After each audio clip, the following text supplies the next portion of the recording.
दोस्तों जय Hind. University grant commission यानी यूजीसी का एक इक्विटी बिल अभी लागू हो गया है 2026 में।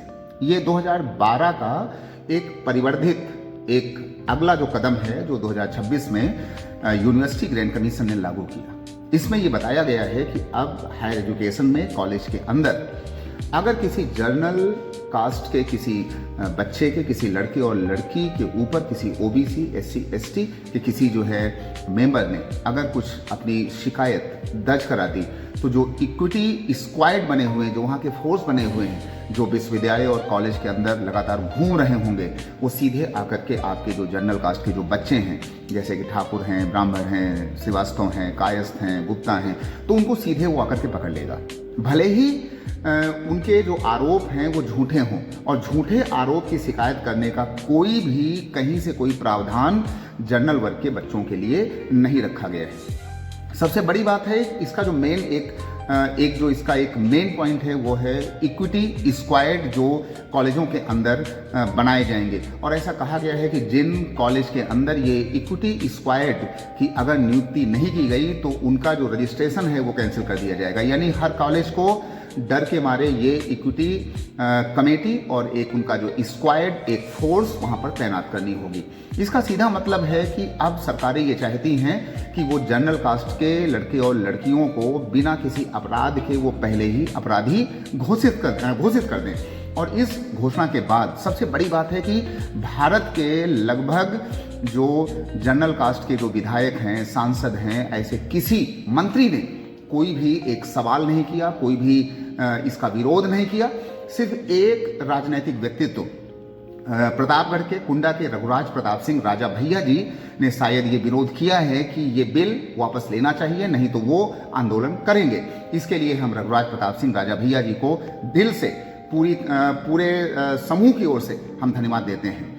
हमारा तो ये मानना है कि डिस्क्रिमिनेशन कहीं पर भी सोसाइटी में नहीं होना चाहिए।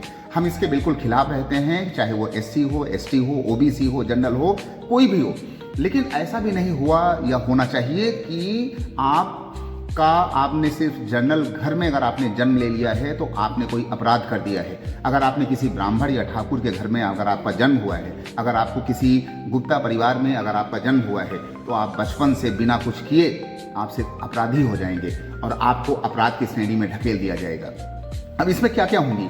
जो सामान्य कोटे के प्रोफेसर्स होंगे, जो टीचर्स होंगे, वो नंबर देने में घबराएंगे, वो सवाल पूछने में घबराएंगे कि कल को कोई लड़का और लड़की जो है, जो शेड्यूल ट्राइब्स की है या एससी है या फिर ओबीसी है, अगर उसने कोई झूठा आरोप लगा दिया इक्विटी कमीशन के अंदर, तो उसको नौकरी से निकाल दिया जाएगा और उसको जेल की सलाखों में डाल दिया जाएगा।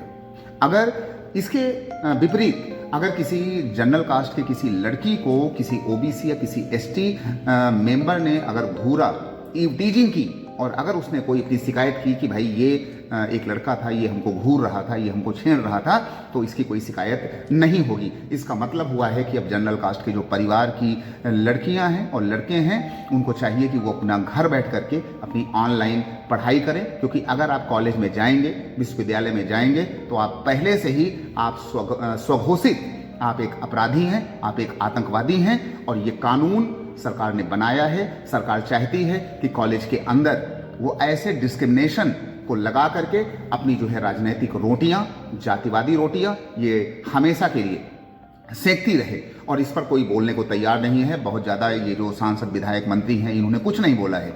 हम सिर्फ राजा भैया जी का हम धन्यवाद देते हैं कि उन्होंने बोला है। एक दो लोग और बोल रहे हैं।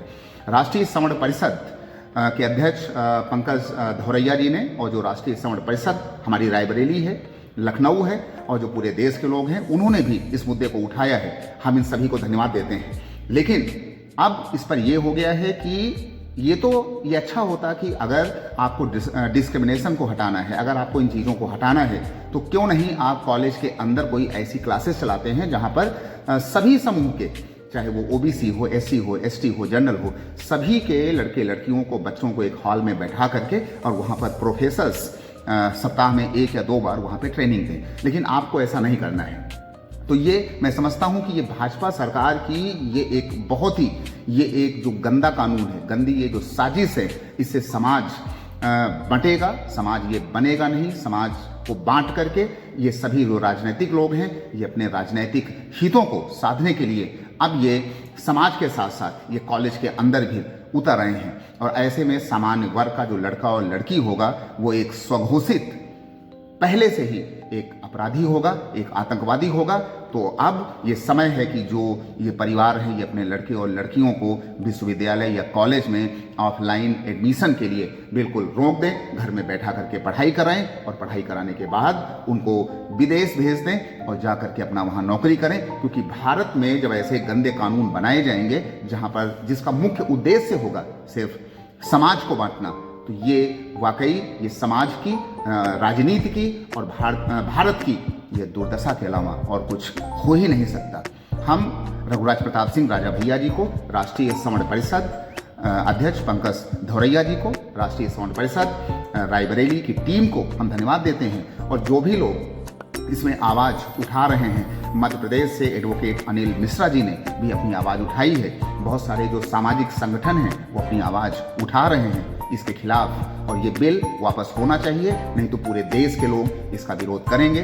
और हम सभी जो सामान्य वर्ग के जो राजनीतिक लोग हैं, सामाजिक लोग हैं, हम उनसे ये अनुरोध करते हैं कि इस बिल के विरोध में अब आपको बोलना चाहिए, निकलना चाहिए। क्योंकि बहुत ज़्यादा जी हुजूरी अगर आप नेताओं की करेंगे, सरकारों की करेंगे, तो इसका परिणाम आने वाले समय में जो आपके घर के लड़के और लड़कियां होंगी उनको भुगतना होगा, उनको जेल जाना होगा, उनको अपराधी बनाया जाएगा। और अपराधी बनाने के बाद अगर कल को इस कानून का जो सबसे जो जटिल इसका केस है कि अगर ये आरोप लगाने वाला ओबीसी एससी एसटी का कोई बच्चा बाद में ये पाया जाता है कि ये आरोप झूठे थे और उसने इंटेंशनली या बिना किसी अपने उसके सिर्फ किसी एक सिंपल आधार पर ये आरोप जाकर के इक्विटी कमेटी में जाकर के दर्ज कराया था, और अगर ये कभी झूठा पाया जाता है तो इसके खिलाफ जो वो जेल में जाएगा, जो उसका समय, जो उसका मानसिक उत्पीड़न हुआ होगा 2 साल 3 साल 4 साल, इसको लौटाने की कोई जिम्मेदारी न सरकार के पास होगी, न कानून के पास होगी और न ही भारत देश के पास होगी। तो इस पर आपको सोचना चाहिए और हमारे इस वीडियो पर आपको अपनी राय जरूर देना चाहिए। जय हिंद।